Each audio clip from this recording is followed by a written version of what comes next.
नमस्कार, आप देख रहे हैं इंडिया न्यूज। आपके साथ मैं हूं शुभ्रा सुमन। कोरोना की दूसरी लहर जैसे जैसे कमजोर हो रही है, देश राहत की सांस ले रहा है। कोरोना केसेस में लगातार कमी हो रही है, धीरे धीरे ही सही, लेकिन स्थिति सामान्य की तरफ बढ़ रही है। ऐसे में राज्यों की ओर से लॉकडाउन में दी जा रही छूट भी बढ़ाई जा रही है।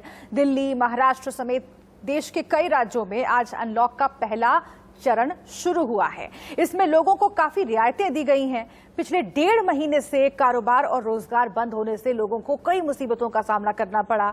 अनलॉक की प्रक्रिया तेज होते ही लोगों को राहत मिलनी शुरू हुई है। ऐसे में सरकारें प्रयास कर रही हैं, लेकिन इस प्रक्रिया का एक और पहलू है जिस पर हम आगे बात करेंगे।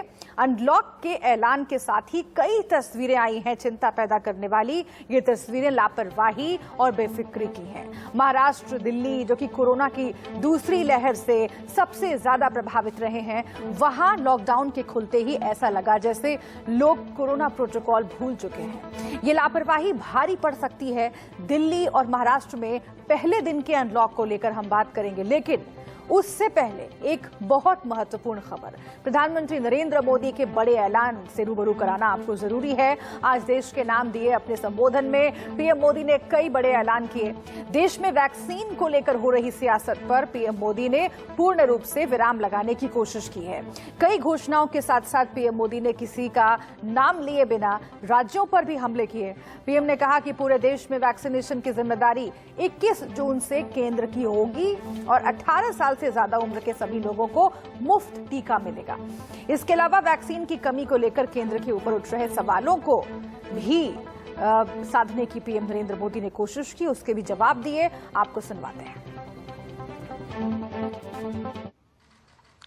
वैक्सीन निर्माताओं से कुल वैक्सीन उत्पादन का 75% हिस्सा भारत सरकार खुद ही खरीदकर राज्य सरकारों को मुफ्त देगी। यानी देश की किसी भी राज्य सरकार को वैक्सीन पर कुछ भी खर्च नहीं करना होगा। अब तक देश के करोड़ों लोगों को मुफ्त वैक्सीन मिली है। आज ये निर्णय लिया गया है कि राज्यों के पास वैक्सीनेशन से जुड़ा जो 25% काम था, उसकी जिम्मेदारी भी भारत सरकार उठाएगी। ये व्यवस्था आने वाले 2 सप्ताह में लागू की जाएगी। इन 2 सप्ताह में केंद्र और राज्य सरकारें मिलकर नई गाइडलाइंस के अनुसार आवश्यक तैयारी कर लेगी। संयोग है कि 2 सप्ताह बाद 21 जून को ही अंतर्राष्ट्रीय योग दिवस भी है। 21 जून सोमवार से देश के हर राज्य में 18 वर्ष से ऊपर की उम्र के सभी नागरिकों के लिए भारत सरकार राज्यों को मुफ्त वैक्सीन मुहैया कराएगी। प्राइवेट अस्पताल वैक्सीन की निर्धारित कीमत के उपरांत एक डोज पर अधिकतम 150 रुपये ही सर्विस चार्ज ले सकेंगे। इसकी निगरानी करने का काम राज्य सरकारों के पास ही रहेगा। साथियों, इस बीच कई राज्य सरकारों ने फिर कहा कि वैक्सीन का काम डिसेंट्रलाइज किया जाए और राज्यों पर छोड़ दिया जाए। तरह तरह के स्वर उठे, जैसे कि वैक्सीनेशन के लिए एज ग्रुप क्यों बनाए गए। दूसरी तरफ किसी ने कहा कि उम्र की सीमा आखिर केंद्र सरकार ही क्यों तय करे। कुछ आवाजें तो ऐसी भी उठी कि बुजुर्गों का वैक्सीनेशन पहले क्यों हो रहा है। भांति भांति के दबाव भी बनाए गए। देश के मीडिया के एक वर्ग ने इसे कैंपेन के रूप में भी चलाया। साथियों, काफी चिंतन मनन के बाद इस बात पर सहमति बनी कि राज्य सरकारें अपनी तरफ से भी प्रयास करना चाहती हैं, तो भारत सरकार को क्यों इतराज हो और भारत सरकार इतराज क्यों करे?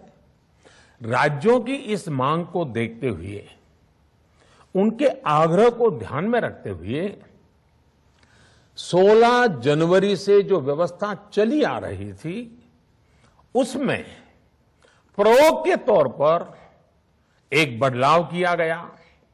हमने सोचा कि राज्य ये मांग कर रहे हैं, उनका उत्साह है, तो चलो भाई 25% का काम उन्हीं को सुपुर्द कर दिया जाए, उन्हीं को दे दिया जाए।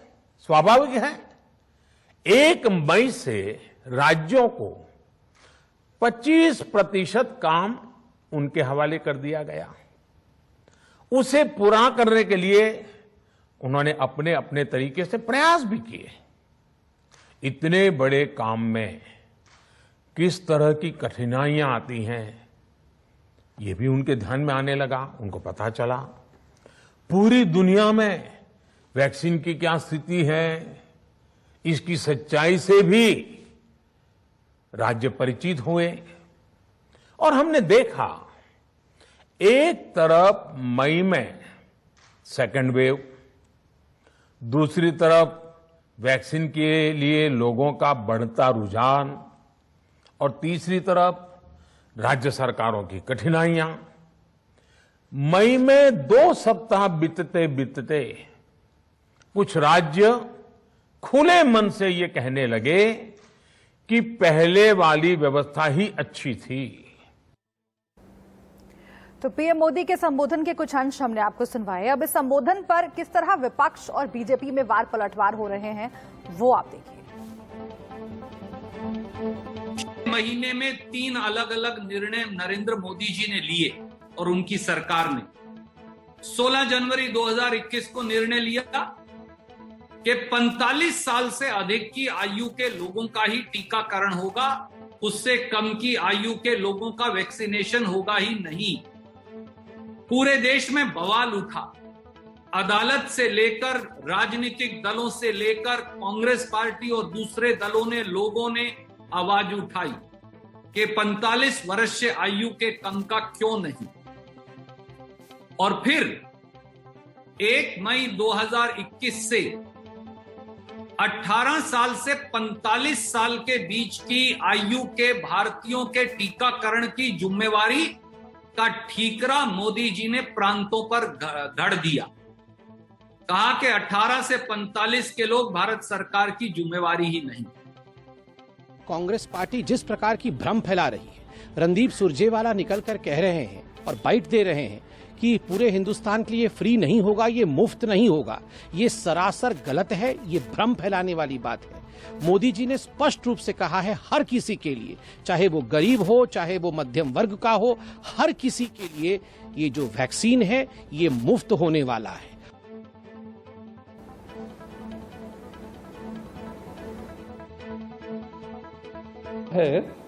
संकीर्ण राजनीति से प्रधानमंत्री हमेशा ऊंचा सोचते हैं, देश का सोचते हैं, और इसलिए पहले जब राज्यों ने कहा कि हमें विकेंद्रीकरण के आधार पर हम कुछ मात्रा में टीका खरीदी करेंगे और देंगे, तो उन्होंने हाँ कहा था।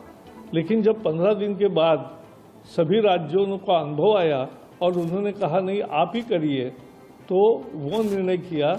ये संघ राज्य भावना को मजबूत करने वाला प्रधानमंत्री जी का दूरदर्शी कदम है। अपना वक्त खराब किया, बल्कि देश की तमाम जनता जो उनको बड़ा टीवी पर देख रही थी कि कुछ बोलेंगे, उन्होंने सबका वक्त खराब किया है। देश के प्रधानमंत्री ने आज अपनी वैक्सीनेशन पॉलिसी में यू टर्न लेना पड़ा। इसलिए लेना पड़ा क्योंकि सुप्रीम कोर्ट ने उन पर यह ऑब्जर्वेशन किया कि मोदी सरकार की वैक्सीनेशन पॉलिसी आर्बिट्री है, डिस्क्रिमिनेटरी है। तो सुप्रीम कोर्ट को जवाब देने से पहले प्रधानमंत्री देश के सामने आकर सुप्रीम कोर्ट के ऑब्जर्वेशन की रोशनी में अपने वैक्सीनेशन पॉलिसी को उनको यू टर्न लेना पड़ा। तो विपक्ष के आरोपों की जो फहरिस्त है यहीं पर खत्म नहीं होती। कांग्रेस नेता राहुल गांधी ने क्या कहा वो भी आपको हम बताते हैं। ट्वीट किया उन्होंने, ट्वीट करके पीएम मोदी के ऐलान पर सवाल खड़ा किया। क्या लिखा है राहुल गांधी ने ट्वीट में, ये आपको दिखा रहे हैं। एक आसान सवाल, वैक्सीन सभी को मुफ्त मिलेगी तो प्राइवेट हॉस्पिटल पैसे क्यों लेंगे? राहुल गांधी ने ये सवाल खड़ा किया है। लगातार वैक्सीनेशन की पॉलिसी को लेकर राहुल गांधी केंद्र सरकार पर, खासतौर से प्रधानमंत्री नरेंद्र मोदी पर हमलावर रहे हैं। और आज प्रधानमंत्री के संबोधन के बाद जो ट्वीट राहुल गांधी ने किया वो आपको हम दिखा रहे हैं। वैक्सीन सभी को मुफ्त अगर मिलेगी तो प्राइवेट हॉस्पिटल पैसे क्यों लेंगे, ये पूछा है कांग्रेस नेता राहुल गांधी।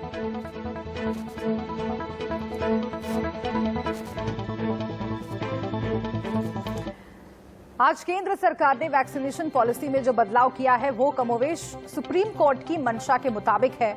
सुप्रीम कोर्ट ने 31 मई को वैक्सीनेशन पॉलिसी पर सख्त ऐतराज जताया था। आपको बताते हैं कि सुप्रीम कोर्ट ने ऐतराज क्या जताया था और अब सरकार ने किया क्या है। सुप्रीम कोर्ट ने पूछा था कि 18 साल से ज्यादा उम्र के जो लोग हैं उनके लिए राज्य निजी अस्पतालों में पेड वैक्सीनेशन क्यों करवा रहे हैं। केंद्र सरकार अब राज्यों को 18 साल से ज्यादा उम्र के लिए लोगों के लिए मुफ्त वैक्सीन देने की घोषणा कर चुकी है। कुल वैक्सीनेशन की 25% राज्यों को मिलेंगी। ये सुप्रीम कोर्ट ने जो कहा था वो हम आपको दिखा रहे हैं। और इसके साथ ही केंद्र सरकार ने जो फैसला किया है वो, विदेशी कंपनियां राज्यों से डील नहीं कर रही हैं। ये सुप्रीम कोर्ट ने कहा। नए फैसले के मुताबिक अब वैक्सीन की खरीदी बांटने की काम केंद्र करेगा। सुप्रीम कोर्ट ने पूछा था केंद्र और राज्यों के लिए वैक्सीन की अलग अलग कीमत क्यों है।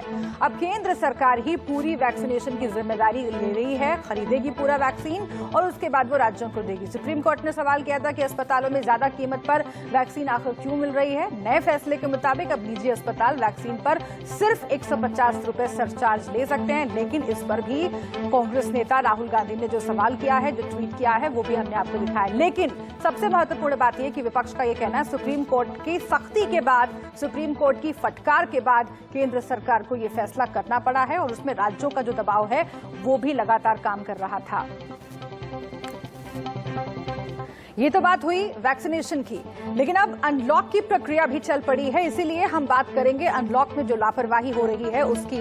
दिल्ली में अनलॉक के पहले दिन छूट क्या मिली, सड़कों पर गाड़ियों का हुजूम और बाजारों में भीड़ का रेला दिखाई पड़ा। कई इलाकों में जाम लग गया, कोरोना गाइडलाइंस की धज्जियां उड़ा दी गई। अनलॉक के पहले दिन ही ऐसी लापरवाही दिखी। अब प्रशासन के लिए ये चुनौती का सबब है, क्योंकि इस पर काबू अगर नहीं पाया गया तो दिल्ली के लिए, बाकी और राज्यों के लिए भी मुश्किलें आगे बढ़ना तय है।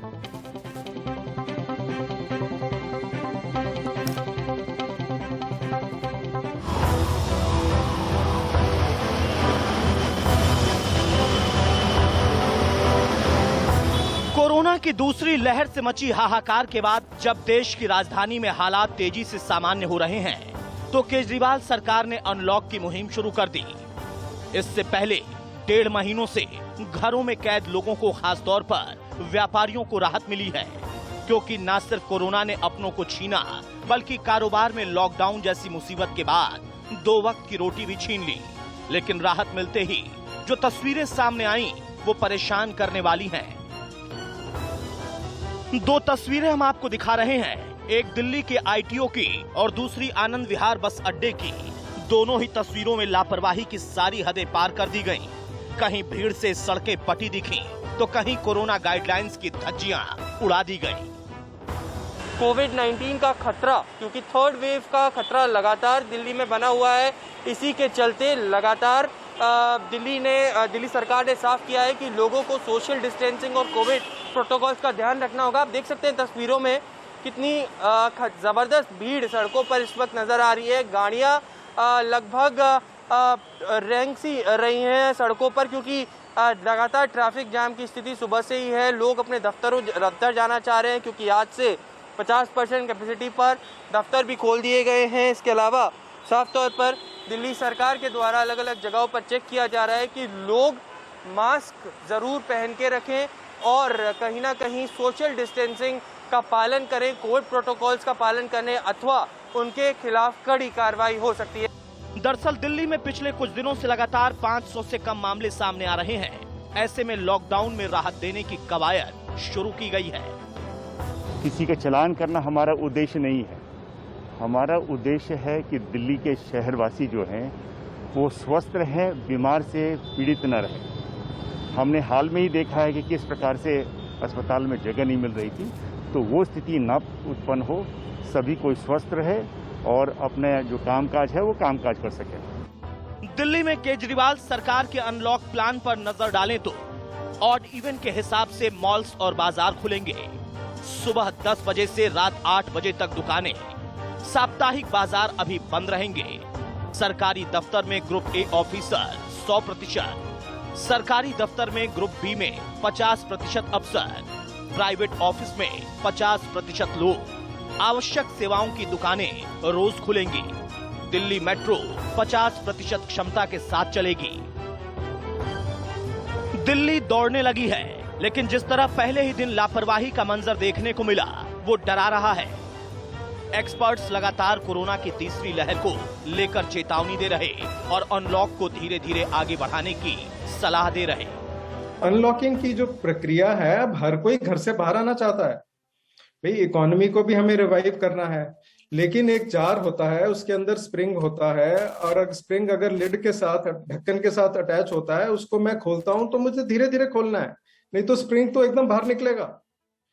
और जैसे जैसे मुझे जरूरत पड़ेगी उस ढक्कन को बंद करना है। ये अंदर कोरोना वायरस स्प्रिंग की तरह है, वो तो भागेगा, तूफान की तरह आएगा। सुनामी जैसे आई वो आई थी पिछली बार, क्योंकि बहुत वो तेज वायरस था। ये बहुत 2, 3, 4 साल का फिनोमिना है। वायरस कब ज्यादा म्यूटेट करेगी, ज्यादा इन्फेक्शियस होगी और कम इन्फेक्शियस होगी, अभी हमें नहीं मालूम।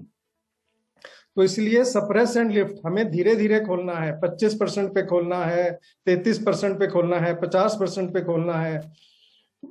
और ट्रेन जो इनर सर्कल में ट्रेन हैं, जैसे मेट्रो हो गई या और इनर सर्कल की ट्रेन को धीरे खोलना है। अभी मत खोलिए, एक हफ्ता और देख लीजिए कि नंबर कम आ रहे हैं, उसके बाद आप खोलिए। सरकारें जान और जहान दोनों को बचाने में लगी हैं। कोशिशें की जा रही हैं कि नुकसान जो अब तक हुआ आगे ना हो, और इसी के मद्देनजर ज्यादा से ज्यादा आबादी का वैक्सीनेशन तेजी से किया जा रहा है। दिल्ली सरकार भी भरसक प्रयासों में जुटी है कि किसी तरह दिल्ली को मुसीबत के वक्त से जल्द निकाला जाए, लेकिन लापरवाही इन सारी कोशिशों पर भारी पड़ सकती है। तय किया गया कि लोगों की इंतजार किए बिना अब हमें लोगों तक जाना पड़ेगा, अब हमें लोगों के घर घर जाना पड़ेगा। तो इस अभियान के तहत हम लोगों के घर घर जाएंगे। क्या है ये अभियान? इस अभियान के तहत हम लोगों को जाके कहेंगे कि जहां आप वोट डालने जाते हो, सबको पता है कि हम कहां जाते हैं वोट डालने, सबको पता है मेरा पोलिंग सेंटर कहां है। जहां आप वोट डालने जाते हो आप वहीं पे जाइए, आपके वैक्सीनेशन का वहां पे हमने इंतजाम किया हुआ है। पोलिंग सेंटर जो होता है वो लगभग घरों के बहुत पास होता है, वॉकिंग डिस्टेंस पे होता है, तो लोग बड़े आराम से चल के वहां पे वॉकिंग डिस्टेंस अपने घर के बगल पे। कोरोना की दूसरी लहर ने जो नुकसान पहुंचाया उसकी भरपाई करना तो शायद नामुमकिन है, लेकिन कोविड प्रोटोकॉल के पालन और खुद पर संयम की सलाह एक्सपर्ट्स लगातार दे रहे हैं, तभी तीसरी लहर से बचा जा सकता है। लेकिन पहले दिन उमड़ी ये भीड़ न सिर्फ डरा रही है, बल्कि इंतजामों और दावों पर कई सवाल भी खड़े कर रही है। Iqbal Khan, bureau report, India news. तो शुरुआत से ही कहा जा रहा है कि आपको सावधान रहना है। जी हाँ, अनलॉक की प्रक्रिया शुरू तो हो गई है, लेकिन अभी खतरा टला नहीं है। एक छोटे से ब्रेक के लिए हम रुक रहे हैं, आगे और भी खबरें बाकी हैं, आप बने रहिए हमारे साथ।